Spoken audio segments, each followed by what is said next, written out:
Yisrael, Adonai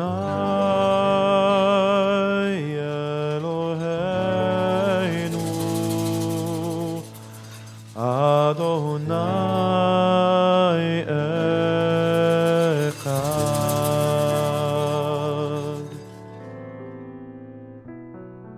100 years ago, 10 Jewish families, made up of mostly shopkeepers and merchants, who lived and worked in Greenwich, came together to create a center of worship and a spiritual home of their own. At that time, the nearest synagogue was located in Portchester. They founded a synagogue with the intention that it would be a visible center for the community, where Jewish people could come together and maintain their Jewish heritage.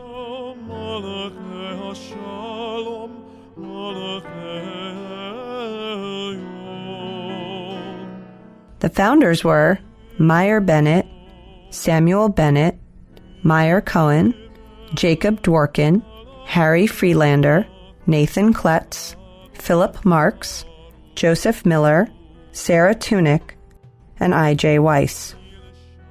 They began by renting Abrams Hall at 225 Greenwich Avenue, where Jewish education was offered to the children and high holiday services were conducted. This was achieved by hiring 2 cantors who were counted as members of the congregation to make a minyan. That small group of people in 1917 who never gave up faith and struggled to build a synagogue. I think that's important. My parents moved here from Terrytown because I had 3 older brothers, and they wanted to make sure that they would have Hebrew school. And they had a teacher on Greenwich Avenue upstairs, over one of the stores, and that's why she agreed to move to Greenwich. These people were brave, courageous, and really dedicated to who they were as Jews. It was a matter of strength and a matter of faith, and that's a really important message. In 1919, the state of Connecticut granted a charter, thereby allowing the founders to incorporate the Greenwich Hebrew Institute, the precursor to Temple Sholom, and by 1921, there were sufficient funds to purchase their first building, located at 23 East Elm Street. The Ladies' Auxiliary, forerunner to the present-day sisterhood, was formed in 1924. Regular Shabbat services began in 1925, led by Rabbi Morris Lazowick. In 1931, a constitution was adopted, and the cemetery on Riversville Road was purchased. Most of the people who were members of the temple at that time were the merchants in town. They were like 50 members. This is what the temple was like in those days. On Rosh Hashanah and Yom Kippur, most of the stores on Greenwich Avenue that were Jewish-owned were closed. So there was no business on Greenwich Avenue during Rosh Hashanah and Yom Kippur. 2 days Rosh Hashanah, one. The clothing stores, the shoe store, the supermarket. We were married in Stamford because there was no synagogue. The synagogue was a house located on Elm Street, which is now a parking lot. By the post-war era, the Jewish population of Greenwich had grown, and the Elm Street home had become too small. Once again, the leading families responded to this growing need, and a building fund was created in 1948. Albert and Vera List joined the congregation at this time, became active participants in the building fund, and the goal to build the temple debt-free was realized. Every member of the congregation contributed, amounting to nearly $500,000, which allowed for the purchase of the current property at 300 East Putnam Avenue. The property was affectionately called Putnam Hill because of its visibility on the post road and its significance that our congregation was an accepted member of the Greenwich community. In 1955, in time for the high holidays, Temple Sholom was dedicated with Rabbi Herzl Fishman at the pulpit. So a number of people got together and said, we need to have a real presence in the town of Greenwich. No hiding down a side street. The fact that the building is here is a tremendous credit to the vision of Albert List. He didn't want to go backcountry. He absolutely said to us, I want to be right on the post road. I want to be with all the churches. He wanted potential congregants to know right on the post road that they were welcome in this community. The very reason we were building the temple was to attract young families. We had to do this without a mortgage. So this building has never had a mortgage. This is very unusual for new large temples anywhere in this country. They were building a new temple, the first temple on this site here. And we were very excited because we had a chance to be part of it, and it was really a wonderful project to be part of.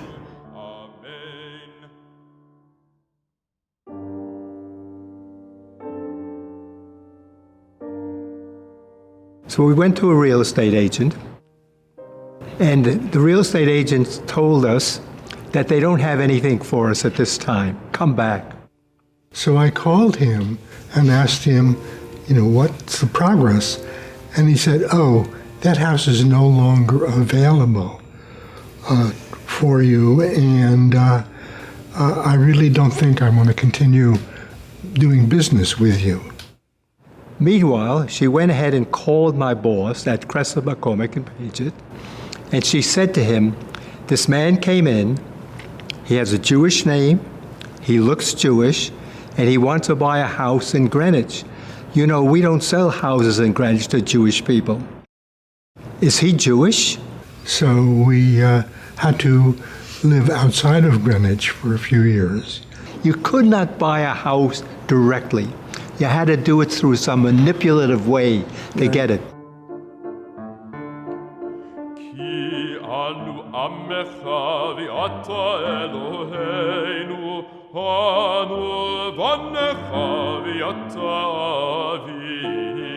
Our oldest son at the high school, he was on the football team, and he was quarterback of the football team, and everybody was amazed that there would be a Jewish kid taking that spot.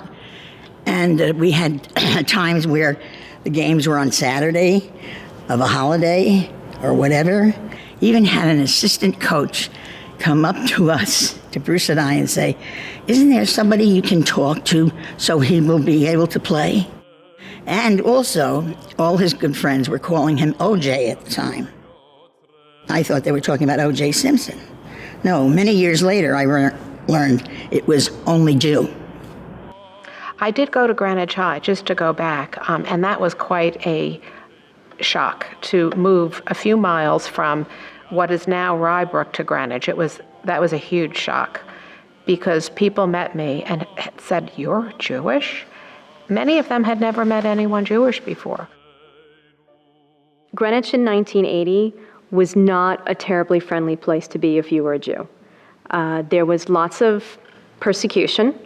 I was called all kinds of names. I had terrible things said to me since I was 6 years old when I got to school, and most of the children in my class had never seen a Jew, and they asked me where my horns were. Luckily, I didn't know what they meant, but my mother did. When I first was recruited here, I was a little bit hesitant because I didn't know much about Greenwich. All that I knew, and I hate to say it, was the term gentleman's agreement, which was a book, a movie, the idea that somehow Jews couldn't purchase property here, be involved here, which is unfortunately historic reality. In the 40s, a little bit also in the 50s, even 60s. For me, though, what I quickly learned coming here in 1995 is that reality was completely gone.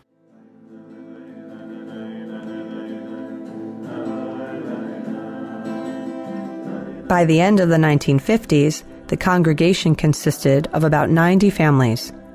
Over the next 3 decades, the congregation grew to approximately 300 families. In 1990, to once again accommodate the congregation's growth, the current building was constructed, and the Selma Maisel Nursery School was established. When I came to Temple Sholom, we were about 200 students in the religious school. I was the assistant rabbi, but also director of education and youth. We had about 480 households. School was twice a week. There was an immense explosion at Temple Sholom from 95 to 2000. The school went up to 400 students. We were about 550 households. In 1998, Rabbi Silverman made a decision we really need to expand the building, which we did to our maximum square footage because we wanted to have the capacity to continue to grow. And this was really his second time with that mission. When he came here in 1980, he garnered the forces to build the congregations, rebuild the building, and with the belief that if you build it, they will come. And I think when he came, it was about 220 households in 1980, and he certainly succeeded twice with that mission of building. When my son had his bar mitzvah and then went to confirmation class, etc., there were 5 kids. Today, we have 52 or more bar mitzvahs a year. So we were planning for the future. There was a desire by the membership to make it a strong and growing congregation. I talked to one of my daughters about this, and she said, be sure to tell them that there were only 13 kids in my bat mitzvah class and in the Hebrew school when I went to school here. And of course now with the Selma Maisel Nursery, we've got a very large and vital organization for the children in the congregation. I think it's nice when children are raised in the community. When they grow up, there's that memory of kids in the synagogue.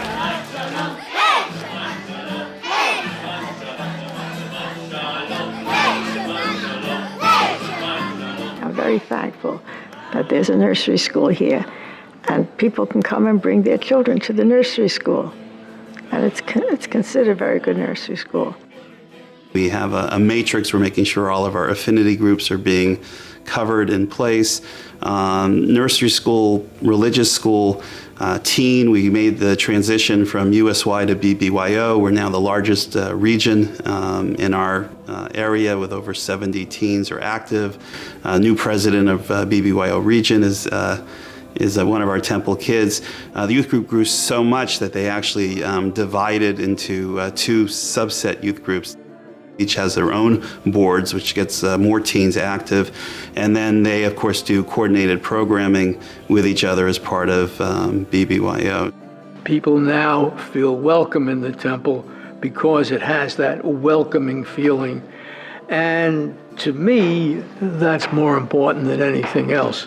Folks should be aware of how many people and how many contributions, whether it be monetary or time, were made to establish what we have today, which is quite remarkable, frankly, coming from the old brown brick building with I don't know how many families, but certainly we were a small community. It's not easy in today's world with outside influences, so that's why tradition is so important, and religion and things that you can give children to hang on to. Well said, Mom.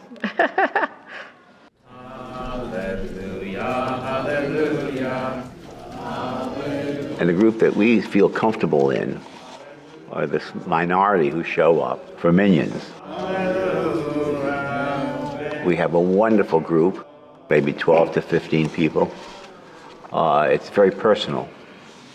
And it's perhaps that little community, our shtetl. Most of us are not so young anymore, but we have a very fine prayer service, which we enjoy.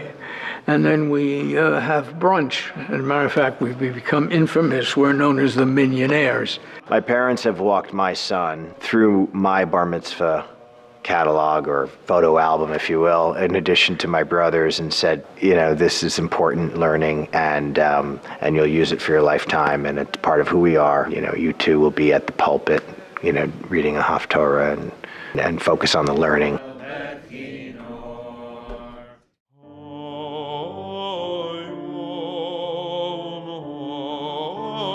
I think the first community event that I really thoroughly enjoyed was our first Torah project. Milt Sutton and Malka Kravitz were the co-chairs for that. I believe that was my second year here in the congregation. Everyone was engaged. Students were participating, were able to bring Torah within the curriculum, had a lot of programming events about it. It made such an indelible impression upon me that we were excited to re-experience that for the next generation in celebration of our Centennial Torah project. Some years ago, we decided that we were going to write our own Torah, and everyone was granted the opportunity of writing the Torah, which meant holding a quill and blackening in a space. And we still have that Torah. Towards the end of the service, we pass the Torah from generation to generation, which means we take the grandparents, or if they're great-grandparents, and we line them up with the parents and the kids and whatever else, and we physically pass the Torah. So my oldest daughter, Kayla, had her bat mitzvah just 2 months ago, right on this very bima. It was amazing to be up there on the same bima, probably holding the same Torah as we passed it from my mother to me to her, the door vador.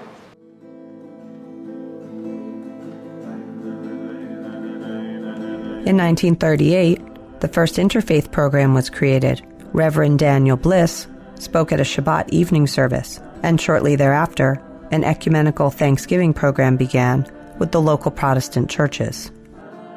During the transition to Putnam Hill, our Christian neighbors welcomed us in, allowing for Hebrew school classes to take place at First Presbyterian Church, and religious services were held at the YMCA. Once established, Temple Sholom's clergy broadened its focus on our community's interfaith programs. During the 1960s, Rabbis Herzl Fishman and Moshe Davidowitz served as presidents of the Fellowship of Greenwich Clergy. In the 70s, Rabbi Malcolm Thompson continued these efforts, most notably by leading interfaith trips to Israel. Building on that legacy in the 1980s, Rabbi Hillel Silverman broke down physical and symbolic barriers between the temple and Christ Church. Rabbi Mitchell Hurwitz has continued in that fashion with his leadership of the Fellowship of Greenwich Clergy. In 2010, Rabbi Hurwitz and Reverend Jim Lemler founded the Shalom Center for Interfaith Learning and Fellowship. The integration of the Jewish community into the Greenwich community has been enormous over the years. A lot of the credit should go to Hillel Silverman, who was our rabbi, who befriended Jack Bishop, who was the minister at Christ Church right across the parking lot. The huge boulders that separated the two parking lots after the two of them started playing tennis together suddenly disappeared. And then there were ecumenical services where we went to Christ Church occasionally and they came here for services and food and good fellowship. They come and use our parking lot and we use theirs. So that was through friendship. We've been so successful in our interfaith engagement that we were able to create the next step, not just our interfaith clergy working together for programming, but we founded the Shalom Center for Interfaith Learning and Fellowship. We actually house the Greenwich Fellowship of Clergy now. We keep the structure in place. We help to facilitate multiple programs because ultimately we as Jews are engaged not just in our Jewish community, but the community at large. And it's important that we stay active in this way. Over the years, we've become good friends. And members of this congregation have seen me on the Bima often. And we had an ecumenical interfaith service a couple of years ago at St. Catherine's, and Rabbi sat in the bishop's chair, which I think he took great pleasure in. And that's the important part, the fact that we can do things together. Greenwich now has the most connected and supportive group of clergy that I've ever been a part of. And I believe Temple Sholom, through the leadership there, not only Rabbi Mitch, but all the rabbis that have served on staff, are a huge part of why that is so special in this community. They create more of that interfaith dialogue that expands the table and allows people to really learn from each other and to grow as a community together.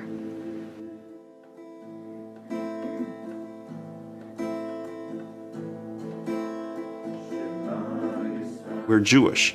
And in Jewish identity, it's not just a halachic, Jewish legal affiliation to being Jewish.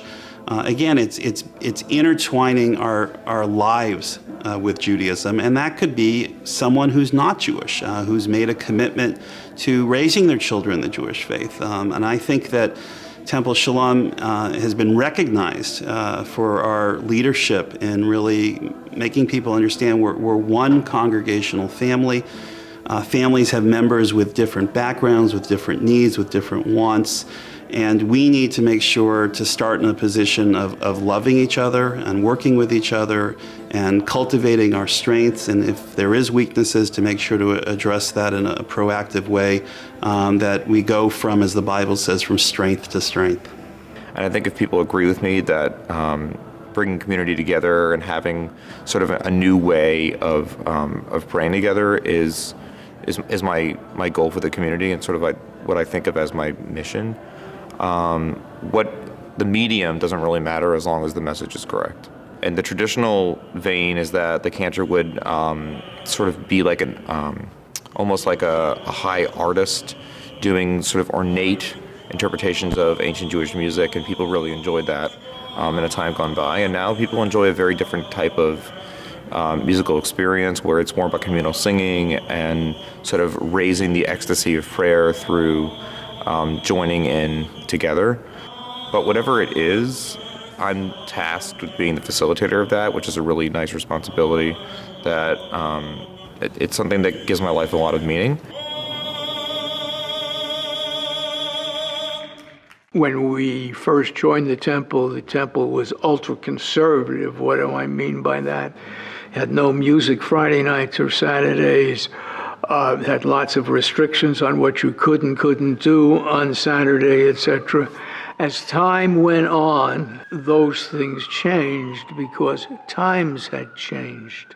And the philosophy of Rabbi Silverman, carried on by Rabbi Mitch to a greater degree, was what was important is that we were able to get members into our congregation to teach them about Judaism, to have a synagogue that would be available for them, that didn't have all the strictures that the old synagogue used to have.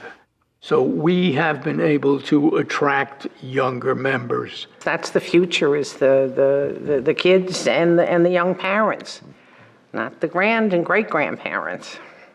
There's a small story about why is it that in the main Amidah, the prayer that we say every day 3 times a day as Jews, why does it say God of Abraham, God of Isaac, and God of Jacob? Why doesn't it just group all 3 of them together? Because really it's the same God. And the rabbi's answer to that is each one of those people had a different relationship with God. And if the children that we're teaching today only have their parents' and grandparents' Judaism to deal with and not their own, then Judaism is dead to them. It needs to be living. It needs to be something new and something that they can embrace. And that's why new music and modern ways of thinking about things are not only okay, they're necessary.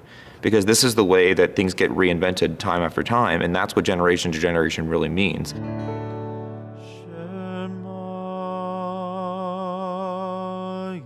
Even when gone and living in the city, I'd be here for services. This was my home. This was my Jewish home. Some of my favorite memories are the ones regarding the people here in Greenwich, the temple, how we worked together, the committees, how we ran a flower show, how we changed the Torah and lined it with velvet, how we worked together making a beautiful evening of music and art for the community.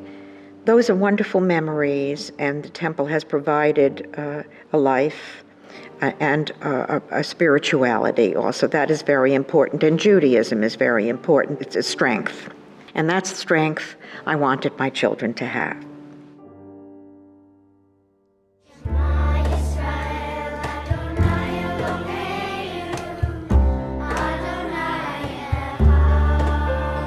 So what makes Temple Sholom significant, I should say unique, is that the people are so nice. I don't think people realize that about our shul. That people are extremely welcoming and so grateful to have, I think, Jewish life, especially here in Greenwich, where it's a town that I think everyone knows has not historically been somewhere where Jews thrived, although some of the older members of our synagogue, I think, will attest to the fact that we made some amazing inroads here early in the 20th century. But I think the Jews that live in Greenwich really appreciate being able to have a Jewish home here, and in some way have a higher level of appreciation because we're more of a minority than we might be living in a different kind of town. I think Rabbi Mitch has a very open point of view, and I think there's very strong female leadership here. You can see that on the Jewish holidays, you can see that at a service. I think they promote children leading the service. I think that within our tradition, we understand that we're anchored in our past. We learn about our past. We appreciate our spiritual heritage that goes back for our people 3,800 years, but as a local Jewish community for here at Temple Sholom, really knowing what it was that the generations did for us to create the potential we have for the future. So I'd like us to know from where we've come, know where we are, and know where we're going. Temple Sholom is unique in that even though we are a conservative synagogue and traditional egalitarian, we're unique because we're not 20th century conservative Judaism. We're really where I think 21st century Judaism should be. I think we're going to continue to grow as a congregation. I think that it's very important for Temple Sholom that we're a big tent, that every Jew is comfortable within Temple Sholom, no matter their ritual background, to also know and appreciate that part of our families are people who are of not Jewish background, that they should also feel comfortable, because once you're part of a family that embraces Judaism, even if you didn't grow up Jewish, you've intertwined your fate in a positive way with the Jewish people. And we really have this dynamic aspect of our congregation. Whatever gateway works for them, we value and appreciate that. And that could be ritual, that could be social action, that could be programming, that could be education.